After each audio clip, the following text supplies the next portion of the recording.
Charles, Camilla, William and Harry, the royal British family, British royal family. Hello and welcome and another English podcast with Paul. I'm your host, Paul. I've got some notes and I've got the laptop on for some statistics. So, my questions are, the royal family, are they an institution or are they just a tourist attraction? And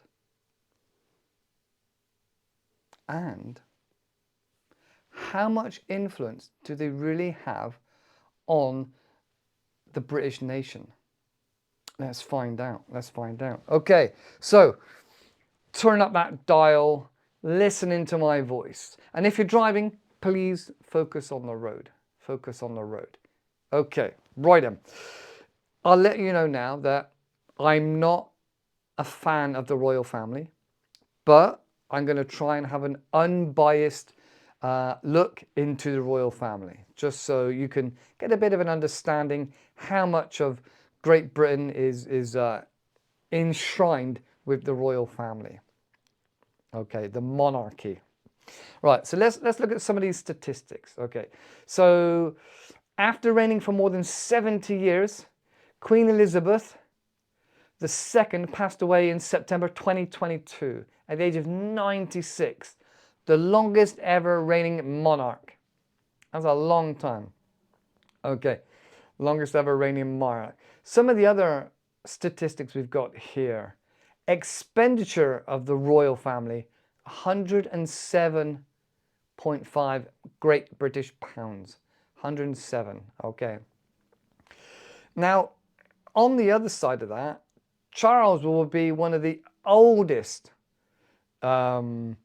monarchs to, well, actually he is, at the age of British monarchs at ascension and death abdication since the beginning of William I's reign in 1066.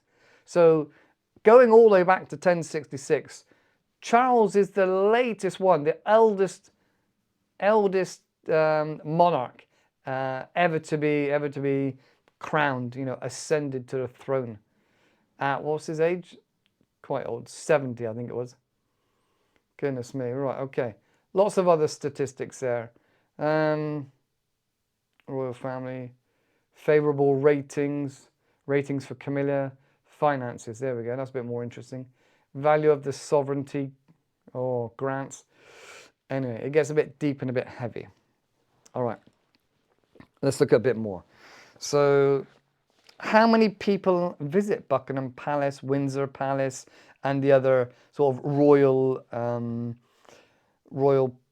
accommodation places of interest around the royal family, like Tower of London, etc., stuff like that. Other palaces. Only, and I say only, 1.5 million. And that doesn't seem a lot, does it? Considering they bring in, what do they spend? I'll get that bit in a minute. They spend quite a lot of money. Okay, right, let's move on. How much is the monarchy involved in the UK? Now that's interesting because some monarchs are very little connection with the government and running of their country, and others actually run the whole country. And I think Great Britain is somewhere in between. They are very, very connected and enshrined in the running of the country, albeit low level on the QT, on the quiet, on the QT. Okay, so the royal family, or rather the king now, will be on the face of all money. The Queen was on all money, whether it's coins, metal coins, or paper notes. The Queen's head. Now, interesting fact, each monarch faces a different way to the last monarch. So the Queen faced that way, and the King will face that way, which is no good if you're listening because you won't know what way I was pointing to. All right, okay. 1561, the postal system was created. Also, the government are involved with whatever. Well, just about everything. The prison system, it's HM prison. Her Majesty, now His Majesty's prison. HM probation. HM revenue. Customs, imports, taxes. All the courts and legal system is by royal accreditation. I don't know, by royal something. The whole legal system, the service, even the secret service. It goes on and on and on. Here we go. Right, going back to the money. The royal family costs the taxpayer £86 million, and 34 million of that is just for Buckingham Palace. Now, I don't know how much revenue Buckingham Palace brings in and what happens to that revenue. I am not at liberty to, well, I'm not been given that information. I don't think anybody wants me to have that information. Right, okay. So it goes on a lot more about what can and can't be done. Right. The monarch remains constitutionally empowered to exercise the royal prerogative against the advice of the Prime Minister or the Cabinet, only in emergencies, allegedly, or where the existing precedent cabinet only emergencies or where the does not adequately apply with circumstances in question. Now, so that basically means that the king can dissolve the government like that. It can get rid of the government, can get rid of the prime minister, can tell them to do all sorts of things. Now, that might seem a bit odd, and it's something that very, very rarely happens, probably only once or twice in the lifetime of a monarch, and maybe also around the time of war. So, speaking of war, it says the king is the only person that can declare war and peace, which is very interesting. Another funny thing is the king doesn't need money, doesn't need to carry or hold money, doesn't need a driving license because it's run and owned by the government, and the king doesn't need a passport, which may sound odd because everybody has a passport to show where they're from and things like this. But the king doesn't need a passport because he is the king of this sovereign nation. So, yeah, all passports are given through him. Crazy. All right. We are all subjects of the king. So we're kind of like the king's property. Talking of ownership of the king and the royal and the monarch. Duchy of Cornwall. They owned quite a lot of Cornwall itself. Lots of farmland. And get this, right? This is funny. The monarchy owns superior interest in all land in England, Wales and Northern Ireland. So if you die without a will, it goes back to the king of the land. And obviously, we never actually own any land. It's just registered in your name as you're the current keeper, but you don't own it. Same as a car or a house. So car, house, you don't actually ever fully own anything. Even your children you don't own. You sign them off in the birth certificate, giving the ownership to the government. But as I was saying, the monarchy also in control of the police. So they're in charge of all the police force. They're in charge of Royal Coast Guard. They're in charge of the NHS. Our massive NHS is run by the government. They're what's the word? Oh, I got it here somewhere. But they have to answer to the government, which in turn is puppeteered by the king.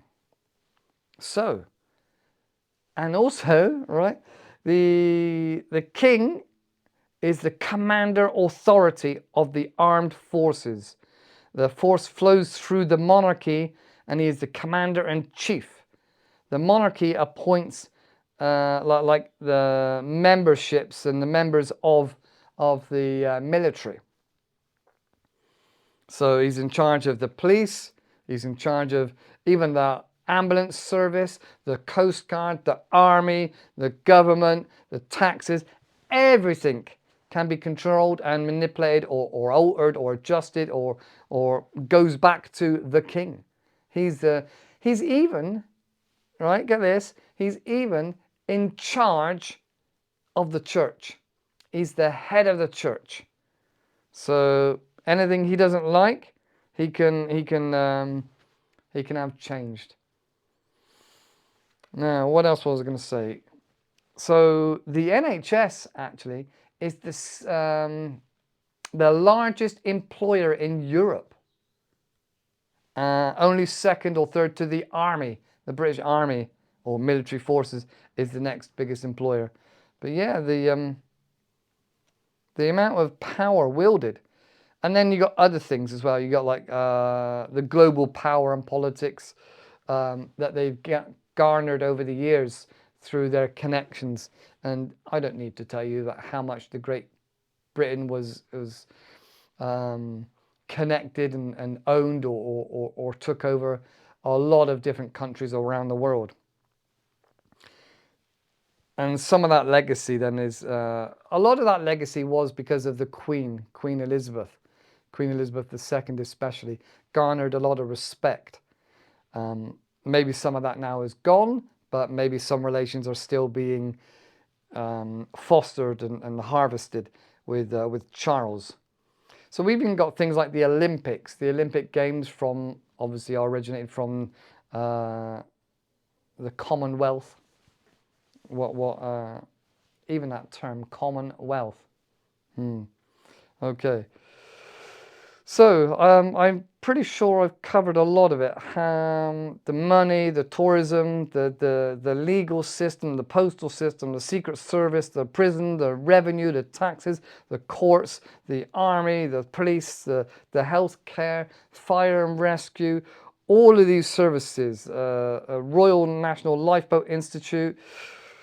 He can only declare war. He's the commander-in-chief. He's the head of the church.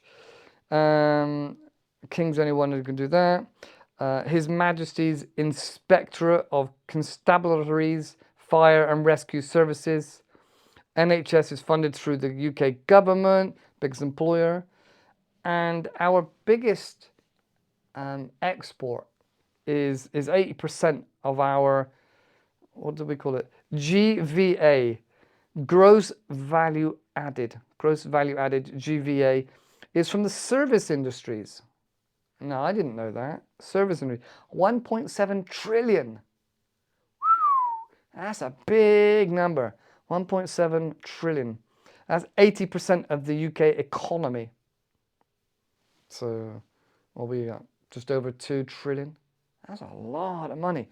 For a small island, that's a lot of money. Now, the last thing I was going to say, that would be interesting to put here, is could the monarchy be removed? And you might think, why would you want to do that?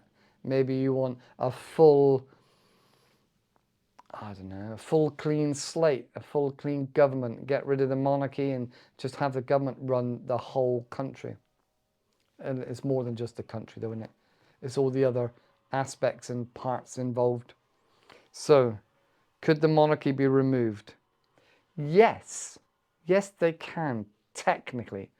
But, here's the caveat. You would need a parliamentary majority, so that most of the government has got to agree it. And there would also have to be a referendum where the whole of the people of the country would have to agree it as well.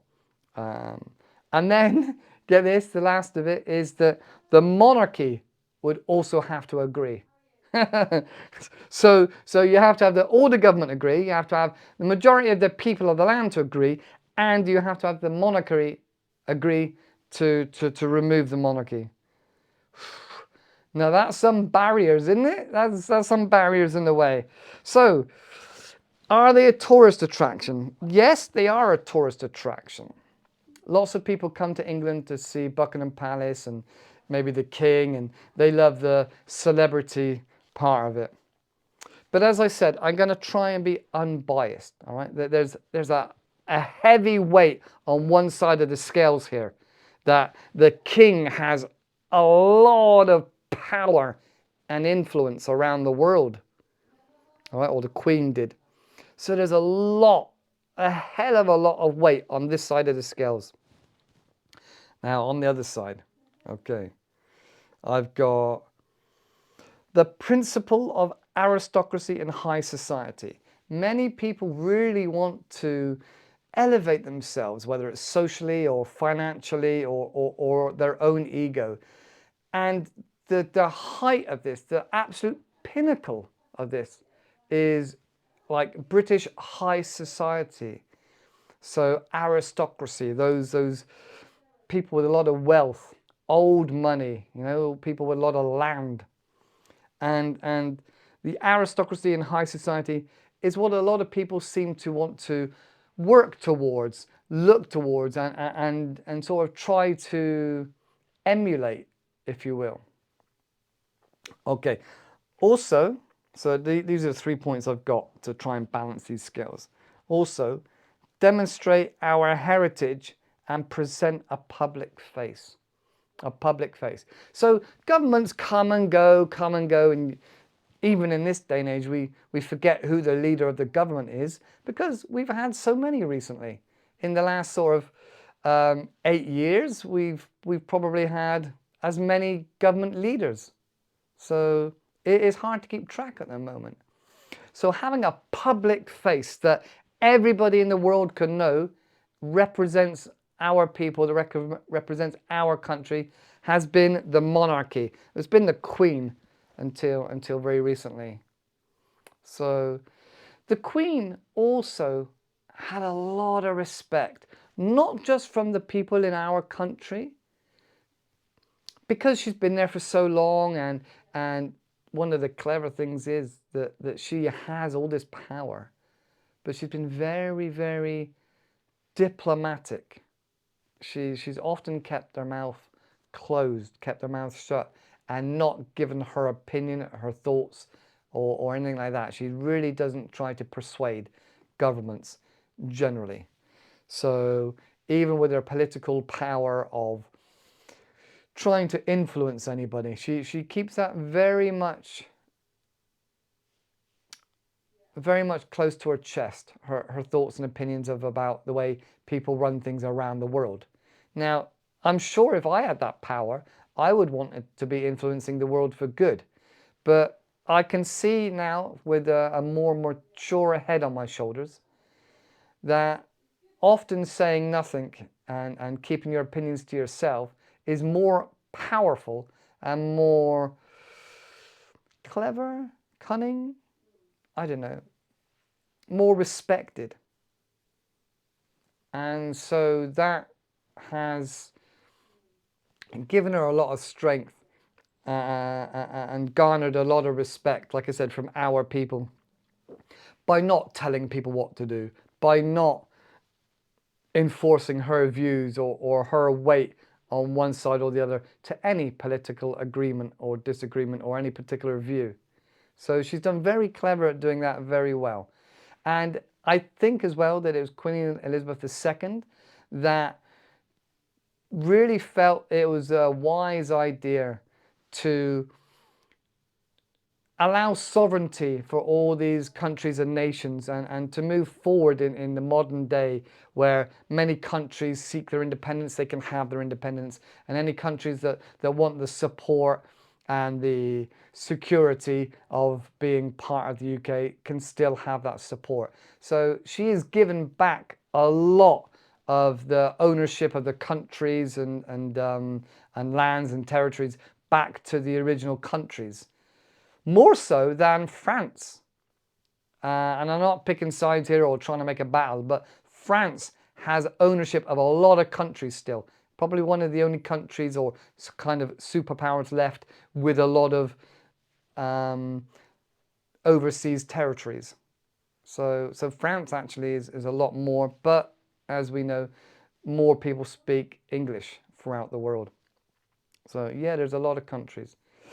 So that's a positive thing. And like I said, with her ability to be so diplomatic and a good host, she's really garnered a lot of respect from around the world, and a lot of other countries really respected and enjoyed the Queen's company.